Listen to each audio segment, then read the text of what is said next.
अकोले तालुक्यात खरीप हंगाम जोरात सुरू असताना युरिया खताची मागणी मोठ्या प्रमाणात वाढली आहे. त्यामुळे आज अकोले येथील खत विक्री केंद्रांवर शेतकऱ्यांची मोठी गर्दी झाली. युरिया खत मिळवण्यासाठी अनेक शेतकऱ्यांना तासनतास रांगेत उभे राहावे लागले, तर काही ठिकाणी गोंधळाचे वातावरण निर्माण झाल्याचे चित्र पाहायला मिळाले.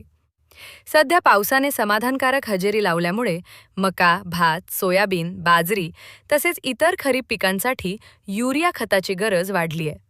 त्यामुळे शेतकरी सकाळपासूनच खत विक्री केंद्रांवर दाखल झाले. अचानक वाढलेल्या मागणीमुळे अनेक ठिकाणी गर्दी झाली. शेतकऱ्यांनी पुरेशा प्रमाणात युरिया खत उपलब्ध करून देण्याची मागणी प्रशासनाकडे केली आहे. तसेच खत वितरण प्रक्रिया अधिक नियोजनबद्ध करून शेतकऱ्यांना विनाकारण ताटकळत उभे राहावे लागू नये अशी अपेक्षाही व्यक्त करण्यात आली. दरम्यान कृषी विभाग आणि संबंधित यंत्रणांनी खताचा पुरवठा सुरळीत ठेवण्यासाठी आवश्यक उपाययोजना करण्याची गरज असल्याचे मत शेतकरी वर्गातून व्यक्त होत आहे.